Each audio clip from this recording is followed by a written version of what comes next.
every time I hear that sound, I feel like Eddie Maguire is about to ask me a question. I'll phone a friend, thanks. Good morning. Thank you, Paul, for the intro, and thank you very much for allowing me to talk here today at TEDxBrisbane. There's been some fantastic speakers, and hopefully I'm going to add to that. Well, at least we'll say good. Right, here we go. All you need is Anywhere Theatre. Anywhere Theatre. Theatre anywhere but a traditional venue. Bit strange. Isn't that why we created theatres? To put theatre into? Well, this is actually the question that fired off a whole series of questions for me, and a whole journey which led to an idea, which then also led to, well, I suppose me talking here this morning. But it also tied into a couple of other questions that I'd had for quite some time, and they'd all come up independently, but I'd never quite linked them all together. And those questions were, good. Theatre should be performed at the theatre, right? Why isn't theatre and performance a bigger part of everyone's lives? And for all the creatives out there, why is it that the majority of artists in theatre seem to be the last in the monetary food chain? Okay? Not necessarily entirely related, however, it was this that fired off a whole series of questions for me. And what I'd like to do with my time here is actually try and lead you through some of my questioning to show you how I got to the idea.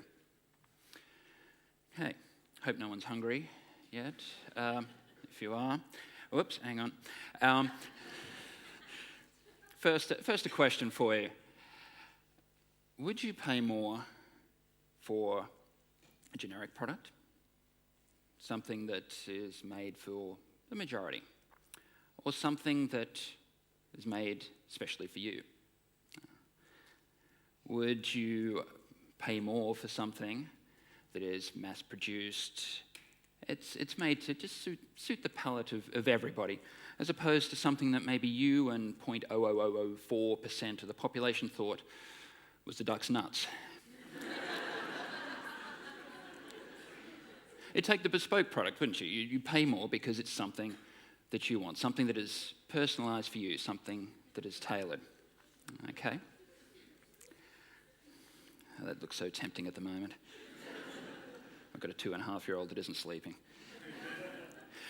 So why is it that I can go and see a production of theatre with an audience, and it's meant to be for an audience of 10 to 20 people, with the same actors, the same calibre of actors and creative staff, for a quarter, half the price, maybe even 10% of the price of a performance where I'm in there with 1,000 people in an auditorium, all looking rather serious there. Now, I'd just like to just park that thought just for a little bit, and what I'd like to do is go on to a little bit of theatre history, which is a little bit of a worry since I've never really studied it that much. Since World War II, it's okay, you can get your pillows out and put your feet up for a bit. Since World War II, and particularly after the 60s through to about the 80s, there was this whole concern that theatre was dying. I mean, theatre has reportedly been dying for 40,000 years. Not dead yet. But during this period of the 60s to the 80s, there was this idea that we really need to give theatre a home. And so through a lot of the Western world in particular, had these plans to create big theatre hubs, or in the case of what you can see here is London National Theatre. And this came from a dream that was originally from Laurence Olivier, who wanted to create a space where the actors particularly, but also the playwrights and the directors, could find a home, somewhere where they could develop work, where they were the focus. Obviously, this kind of model has been followed and copied to different degrees around the world. Obviously, you've got the National Theatre in London, South Bank. You've got the Melbourne Arts Centre in South Bank, and you've got the Queensland Performing Arts Centre in South Bank. You're picking a trend here. So, let's have a look. How much of the money actually goes towards the artists at the NT. This is from 2010-11. And I've also picked the National Theatre here for some figures.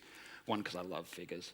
And secondly, because they're far more transparent about it than some other places.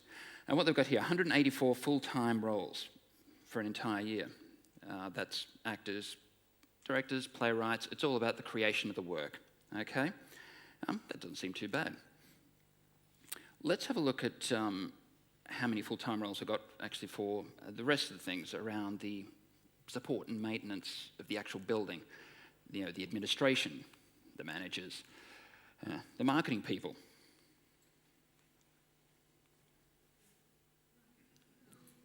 There we go, 794. Sorry for getting motion sickness there.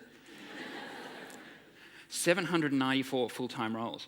A couple of other interesting facts about this is that of those 794 full-time roles, the majority of them are full-time roles, contracts 1 to 3 years.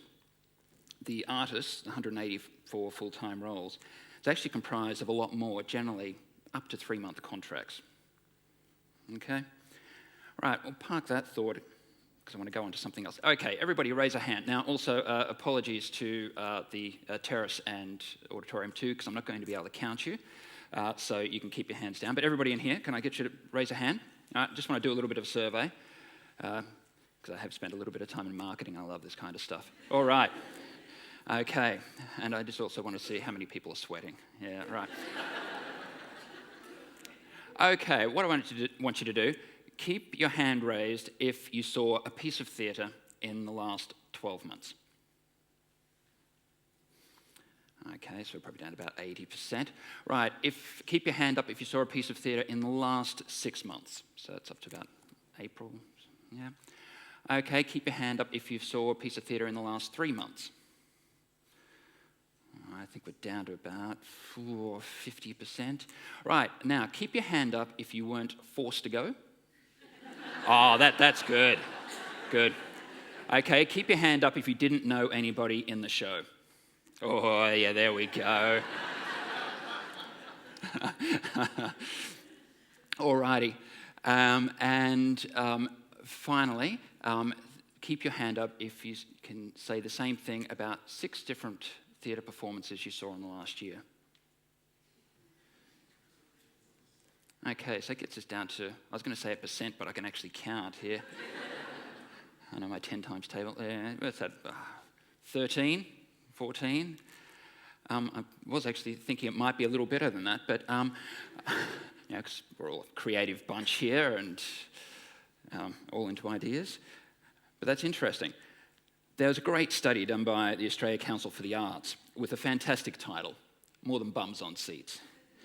I think when they distribute it to America, I think it's going to be called More Than Fannies on Seats, so it doesn't offend anybody. Now, there is actually quite a lot of really good stuff in here, but one of the things that I found really, really interesting was when they were talking about the people and studying and surveying the people that weren't participating in theatre. Here it is. The 58% who had not reactively participated in theatre, including dance, in the last year. Reactively participated is government talk for went to a show, okay?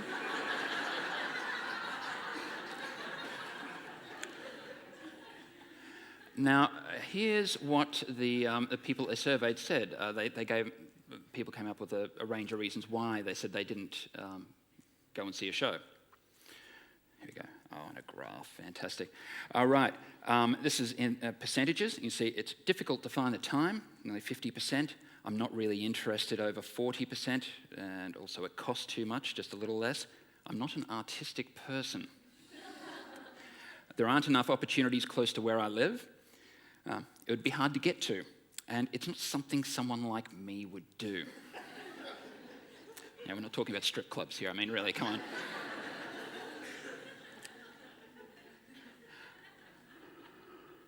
Okay, so taking you on a little bit of a journey here, so let's recap, all right? What we've got, people don't go because theatres intimidate them or they don't think it's for them. Forces audience to attend in large groups, present company accepted. We pay more for a less personalised experience. We create an industry dependent on creatives where all the other functions have more stability of income. Audiences want more where they live. Okay, here's a map of Brisbane. I'll just zoom into where the majority of the major venues are. There we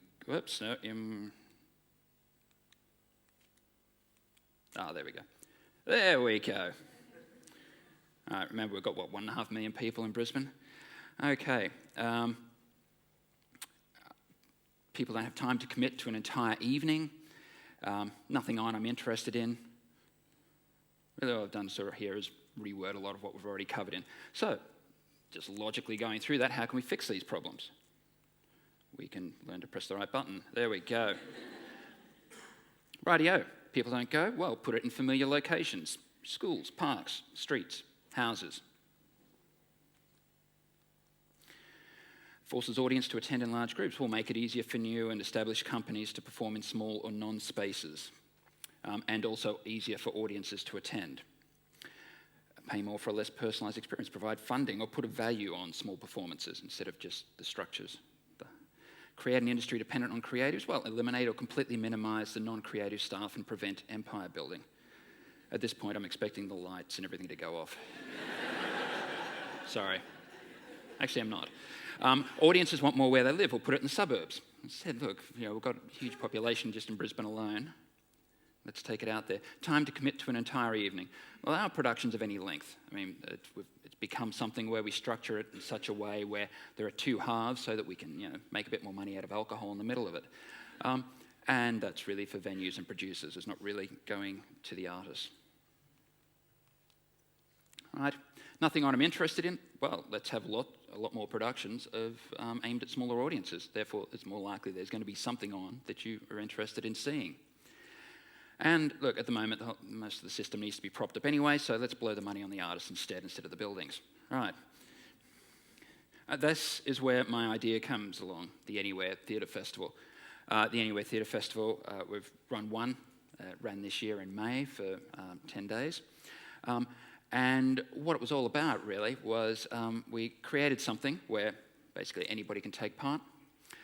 We provided marketing and PR, a centralised box office, show listings, websites, distributed a program, free show posters, umbrella public liability to make sure people aren't going to get sued, or if they do, they've got cover, and help finding locations. These are basically a lot of the major things that take up a lot of these support costs. So we went, well, what we'll do is we'll do that and tailor it for the artists. All right. We set up a goal to have 10 productions, 10 days, and we thought we'd restrict it to Brisbane city limits. We ended up with 152 performances, 38 productions, stuck with the 10 days. Had productions from Ipswich to St Helena Island, Germany, Spain, UK, Norway, and the US.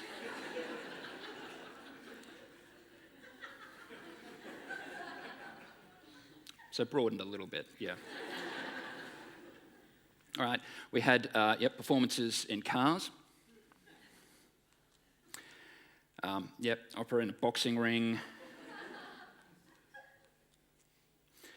A play that was a new play that was based on a historical incident that happened in Ipswich 100 years ago, and it was actually performed in the house and the well where this story actually took place.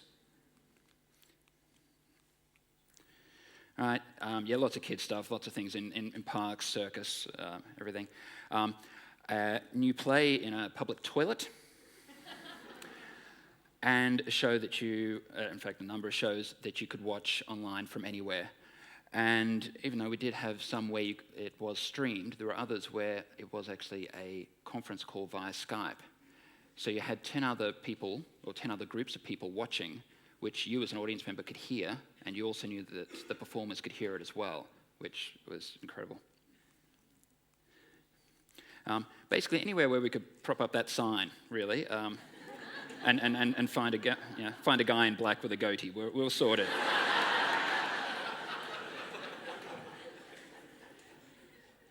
Rightio. So how did actually, what ended up happening?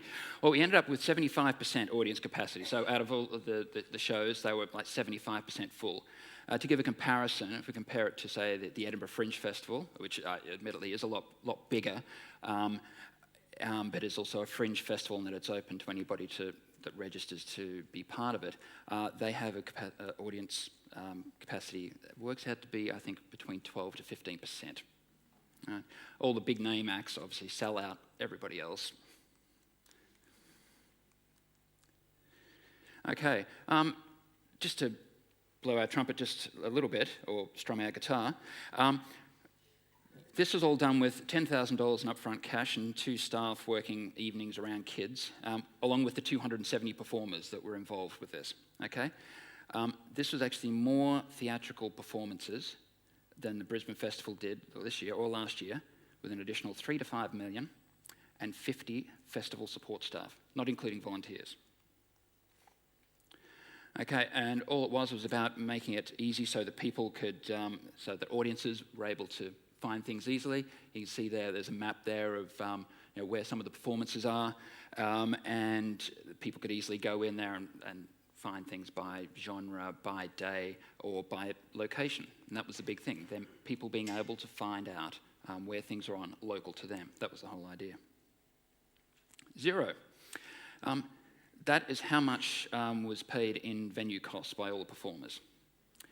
We tried to do a rough calculation of how much it would have cost if the theatre performers and companies had to actually pay for the venues, and worked out it would be between $80,000 to $130,000. So that money went, after they got the box office, just went straight to the performers. Right? I've just put up some more text, just purely because I didn't want to get the wrap-up wrong. Right? The whole thing about the Anywhere Theatre Festival is we want more people to make theatre part of their lives. We don't feel the current model around venues works. We feel it actually does the opposite. It's created a ghetto. Okay? The Anywhere Theatre Festival is the first step. Our goal is that in 20 years' time, the festival doesn't actually have to exist because this type of theatre will be the majority. Right? We want to take it back to what it's all about, artists creating memorable, exciting, and engaging stories for an audience. Really, nothing else matters. So really, let's put the money towards paying the creators of the theatre to do that, just create theatre. And thank you very much, and if anybody would like to talk about it, send me a message, email, whatever, or I'll read the tweets that happened whilst I've been up here. Yeah, I know who you are. By the way, thank you very much. Have a great day.